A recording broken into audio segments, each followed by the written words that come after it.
Payday 2 is a game all about committing crimes, ranging from your bog standard armed robberies to a prison breakout, electoral fraud, and even drug trafficking via the usage of animals. If there is a crime you can think of, the Payday gang are most certainly have committed it, and yes, that even includes jaywalking. They really are that evil.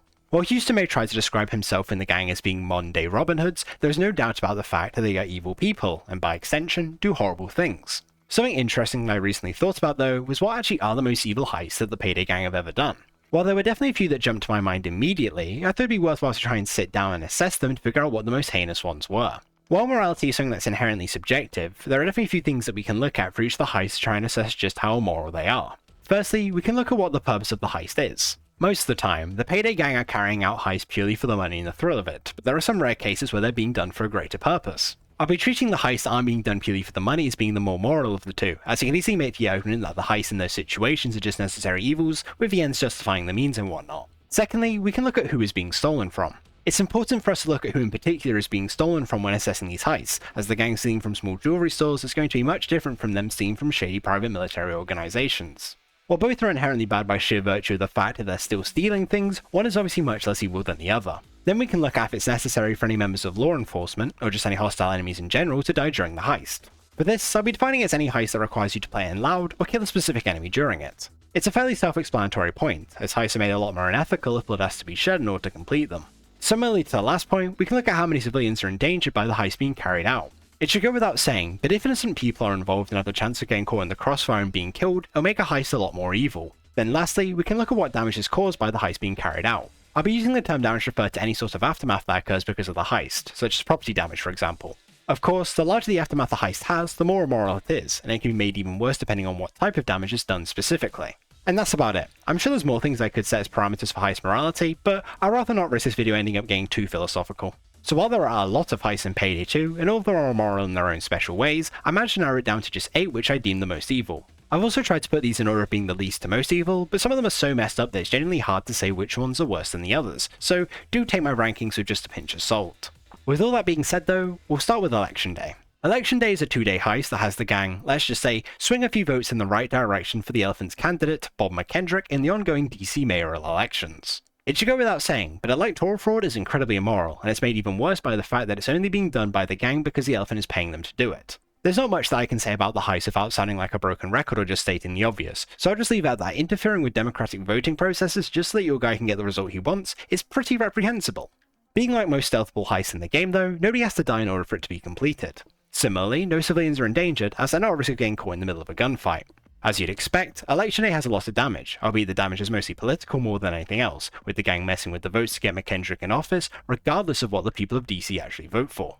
Aside from the vote rigging though, Election Day has hardly any damage being done, with the gang only opening up doors and breaking open boxes, which is really tame all things considered. Then next up, we have Big Oil. Big Oil is another heist contracted by the Elephant, where the gang must steal a prototype cold fusion engine in order to protect the oil conglomerates that support him. Off sheer premise alone, Big Oil is one of the most morally corrupt things the Payday gang do, as they set progress towards green energy back purely so they can get paid by a politician who wants the engine gone. On the first day of the heist, they hit the Overkill MC biker gang's headquarters in order to get information on where the scientist behind the engine is located. The Overkill MC are a criminal biker gang, so they aren't exactly an innocent party, and who knows what they were going to do with the info themselves.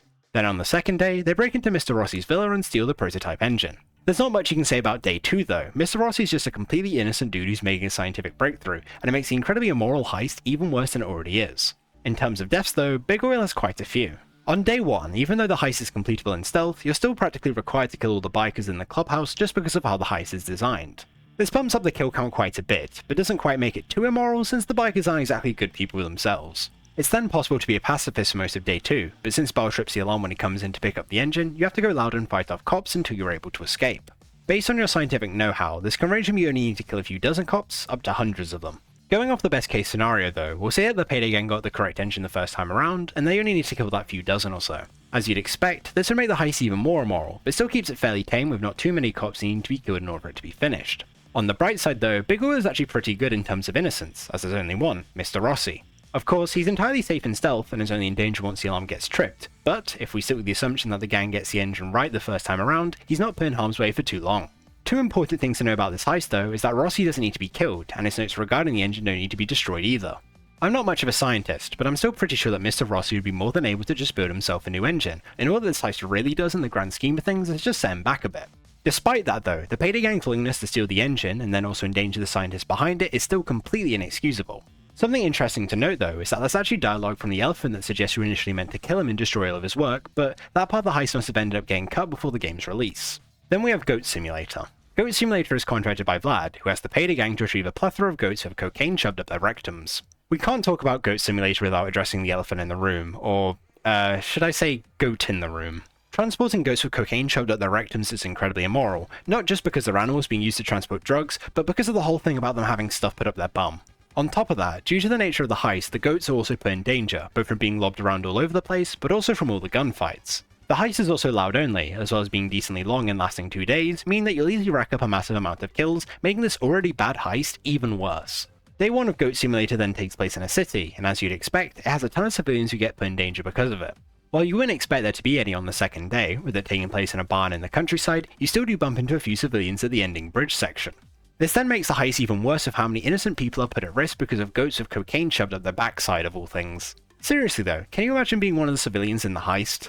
After it's done, you come home to your family and you have to say to them with a straight face, "I got held hostage by the Payday gang as they were moving goats that had cocaine put up their rectums." On the bright side though, not much damage is actually done during the heist, and in fact, the gang managed to help out and put out a fire in a block of flats. Next up, we have Heat Street. Heat Street has the gang chase Matt through the streets after being tipped off that he's part of an organisation that's out to destroy the Payday gang. In premise alone, Heat Street isn't bad at all, being effectively an act of self-preservation against this unknown organisation who are trying to take down the gang, but it's when you start to get into the execution of the heist that things start to get messy. As you'd expect, Heat Street can only be played in loud and is about average length, so you'll more than likely rack up a decently sized kill count during it. Similarly to Day 1 of Goat Simulator, Heat Street takes place in a city, and because of that, it has a ton of civilians who get put in danger by the gang. With so many civilians being put in danger, and with them being in places that can easily lead to them getting caught in the crossfire, it makes Heat Street easily one of the most evil heists when it comes to civilian endangerment. The most notable thing about this heist though, is that they straight up just torture Matt to get him out of the van by setting jerry cans on fire around it. It should go without saying, but torturing people, especially with fire, is pretty evil. You can actually get him out of the van without using any cans, and there's even an achievement for it, but since it's something you have to go out of your way to do, I won't count it. Then there's No Mercy. In No Mercy, the gang hit a hospital in order to take blood samples from a patient who has this mysterious illness, with those blood samples then being sold on by Bane so that you can get the guide a Cagliostro. This is one of the few heists where what they're doing is actually good in the grand scheme of things, as with the guide, it eventually leads them being able to take down the Kataru and save the world, or something along those lines. I didn't exactly pay too much attention to the storyline. There is just a small caveat though. The heist takes place in a hospital. The setting alone is reason enough to deem this to be one of the gang's most evil heists, but it's something I'll touch on in a bit more detail later. Then there's also the matter of what specifically is being stolen. While stealing blood of all things is quite strange, it's insanely immoral as the dude's unconscious, and by extension, can't consent to the fact that he's having blood taken out of him. Speaking from my own personal experiences, having actual doctors and stuff take blood out of you while you're unconscious is fine, but for mass criminals? Yeah, I'm not exactly a big fan of the idea. Similarly to Big Oil, No Mercy can be stealth up until you break open the glass on an ICU unit, after which the alarm sounds. Going with the best case scenario with the patient and the blood samples, No Mercy is then a pretty quick heist, and you don't have to kill many cops. As you'd expect with it being set in a hospital though, No Mercy has a lot of civilians in the heist who get put in danger because of the gang, making the heist incredibly immoral just by that alone. It gets even worse with the hospital setting though, as these aren't just innocent people, they're sick and injured people trying to get help. No Mercy then also ends with missiles being fired at the hospital by murky water which causes the building to collapse. Although they weren't the ones who shot the missiles, I still think this makes No Mercy even worse, as because of the gang's actions, it leads to this hospital getting blown up, and who knows just how many people got killed from the missiles, either from the explosions themselves or the building collapsing because of them. Now, we have our final three, and we're going to start with Meltdown. Meltdown is a heist contracted by Vlad that has the gang revisit the waterfront murky water warehouse in order to steal some nukes for him. It should go without saying, but stealing nuclear weapons is extremely immoral, especially when it's for a single person, as even the idea alone of national governments having access to them is already a hotly contested one. I suppose a plus side that this heist has is that we're taking the nukes away from murky water, as with how shady of an organisation they are, who knows what damage they could have caused with them. That kinda gets undone though because of the fact that we don't know who these nukes are going to. We know that we're stealing them for Vlad, but then it's left unclear as to who he's selling the nukes to. They could just be a good person who wants to buy them so that other people can't use them, or they could be someone as, if not more evil than Murky Water, and could end up using the nukes for their own selfish reasons. Meltdown is then about an average length loud heist, with a lot of it just being the actual transporting of the nukes themselves, so you'll end up with a kill count that's on the smaller side all things considered. There then aren't any civilians in Meltdown, so no innocent people are put in harm's way by this heist, giving a few extra brownie points in that regard.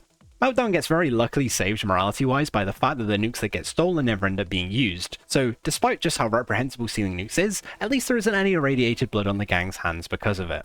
Coming in at number 2, we have Greenbridge. When discussing the most messed up things that the Payday gang have ever done, Greenbridge often gets left out of the discussion for some reason, when, in my opinion, it's insanely close to being the most reprehensible thing the gang have ever done. In order to intercept a police transport and free a prisoner with information on Kento, the gang blow up a massive bridge. This already makes the heist insanely immoral, as while intercepting police transports to free someone is quite tame in theory, the method they use is extreme, and it's something I'll touch on in a moment. As you'd expect, the heist is only playable in loud and is about average length, so you'll rack up a decently sized kill count from it. This makes the heist quite immoral, but it's absolutely nothing compared to just how many innocent people are affected by the heist. While other heists have civilians endangered, with there only being the chance of them being accidentally killed, Greenbridge just straight up has them be killed from the explosion. To make matters even worse though, despite the fact that there are no children physically present in any heists in the game, I unfortunately can't say with confidence that no children would be on the part of the bridge that gets blown up, because as a former child myself, I've been in a car on a bridge before. It's incredibly morbid to think about, and even if they got lucky and no children actually got killed, it still shows just how evil the gang are, as they are willing to endanger the public to that extreme of a degree that literal children could be killed by their actions. Even with this version of Greenbridge specifically being done to free someone who's information on Kento, it doesn't really make up for the fact that a few dozen or so innocent people most definitely got killed by the explosion, or the bridge collapsing because of it. Outside of the explosion itself, there are also a good amount of civilians present on the bridge who get put in danger because of the loud-only nature of the heist.